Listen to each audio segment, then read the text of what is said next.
Welcome to Manawaker Studios Flash Fiction Podcast. I'm CB Droege.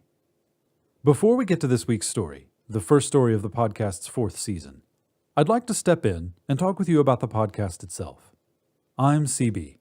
I'm the host of this podcast, and I'm also the editor, which means I read through the hundreds of stories that are sent in each year and choose the 45 or so stories that I think suit the podcast best for each season. I pay those authors for their stories, though not much unfortunately because the budget is tight. Then I record and edit all of the stories.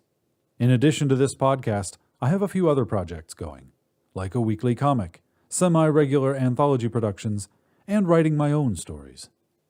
The podcast, and everything else I do under the Manawaker Studio name, is supported primarily by my wonderful patrons on Patreon. Patreon is a simple site where fans can support the artists and projects they love with small recurring contributions.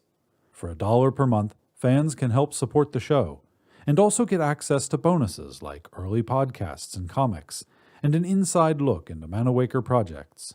For example, patrons are currently getting regular updates on the progress of my new novel, tentatively titled Escape from Spin City XX.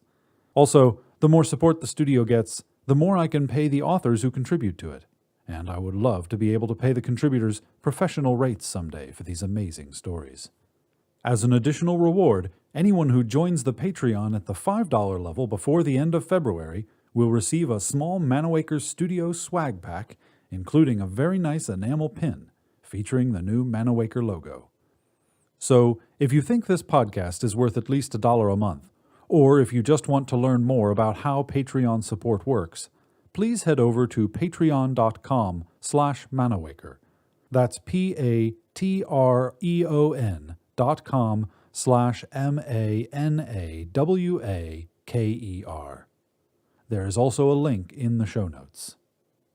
If you're not in a place where you can contribute financially, there are other ways you can help out for free. Reviews of the podcast on your platform of choice helps other listeners find it, and word-of-mouth recommendations may seem like a small thing, but if all the subscribers told just a few of their friends and family how much they like the podcast, that's hundreds of potential new subscribers, which is fantastic. Another way everyone can help the podcast is to give me some information about yourself. Manawaker Studios Flash Fiction Podcast has hundreds of subscribers, according to my download analytics, but I only ever hear from a handful of them, and all the rest are essentially in the dark to me. To this end, I've set up a short survey that can tell me more about my listeners. It's not for advertising. Don't worry, I have no plans to add advertisements to the podcast. So it's not really about demographics. It's more about how the podcast has affected you, and even how you might see it as part of your life in the future. The more I know about how my listeners think and feel toward the podcast, the better I am able to make decisions about which stories to feature and even how to read them. So I'd love it if you would take my short survey. It's over on SurveyMonkey, and I'll stick a link in the show notes. Of course, you can always drop me a note if you have more to say. Just send an email to cb@manawaker.com. I really do enjoy hearing from listeners. With those things out of the way, let's get to this week's story.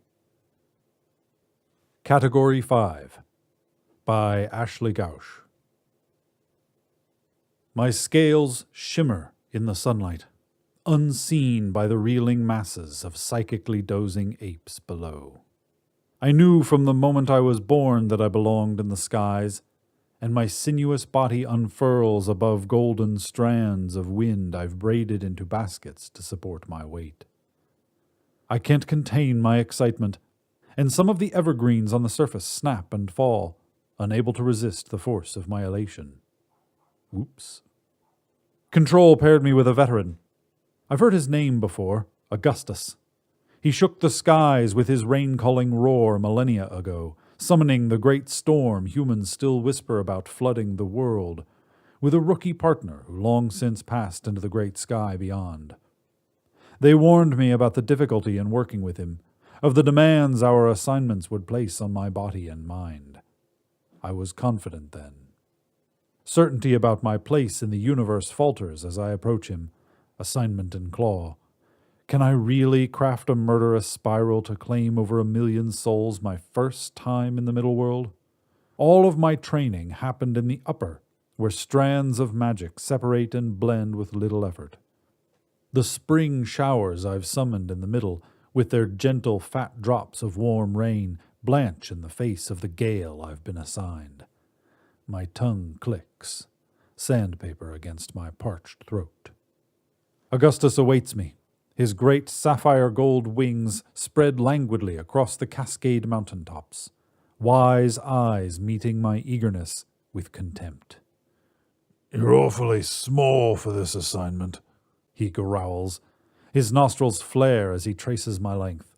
50 feet is small for an Eastern, but his words sting despite their truth. The sun darkens above me. I waver and nearly hurtle to the land below. It's hard to pull the strands I need to support myself when his braids, thick and tight, shimmering with colors and elements I've never seen blended before, tug the edges of mine apart. "Excuse me?" I stammer. My mind races, awe at his craftsmanship slamming against budding hatred. Claws of hoarfrost clutch at my chest.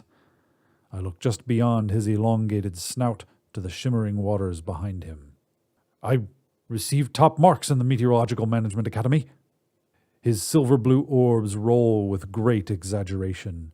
The hoarfrost spreads down my limbs. "Your marks mean nothing.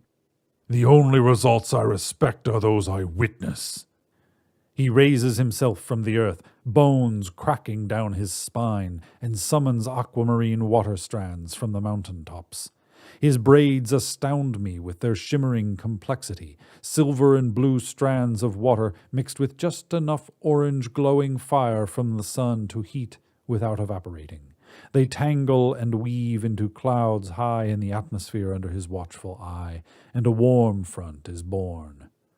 "Are you going to stare or work?" he grumbles. I snort and expand the wind currents surrounding us, doubling the thickness of my braids and mixing burgundy fire with wads of golden air.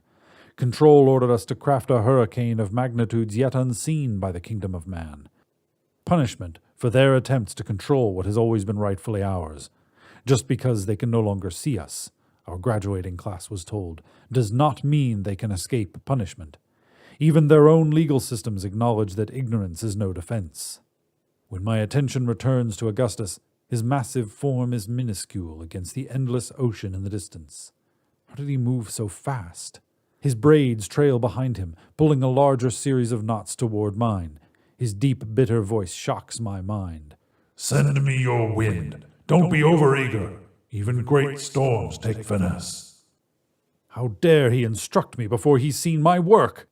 I coil longer threads of air around my fire, thrusting tornado-thick tendrils toward his current. Pulses of violet will reverse the flow, and his tangled mass of firewater collides with the initial knotwork with the force of an earthquake.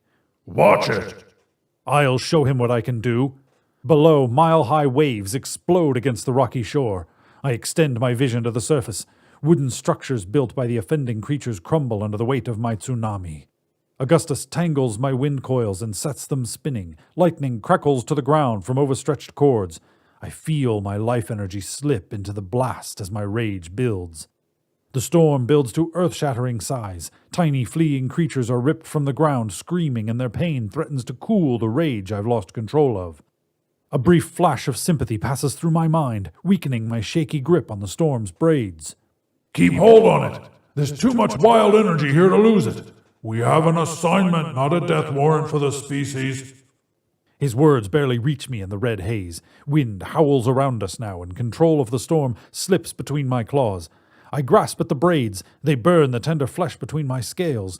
Anger, no longer mine, fuels the fire, whipping the hurricane to a thunderous crescendo.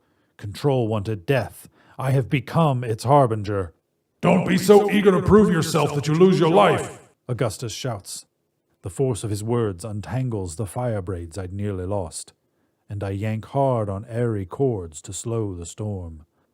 I realize too much of my personal energy had pulled into the braids with the force of my emotions. My teeth nearly grind to powder with the effort, but the storm slows to the size we've been assigned.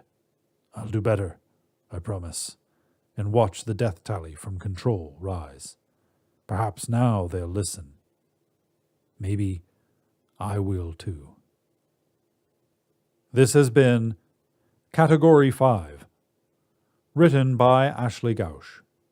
For more information about Manawaker Studios' other projects, including books and games, visit manawaker.com, which is also where you should go to learn more about the authors featured on this podcast or to get details about submitting a story. The Flash Fiction Podcast theme song is by Kevin MacLeod. Manawaker Studios' Director of Dice is Ben Baston. I'm CB Droege. You can follow me on Twitter and Facebook at CBDROEGE. Thanks for listening.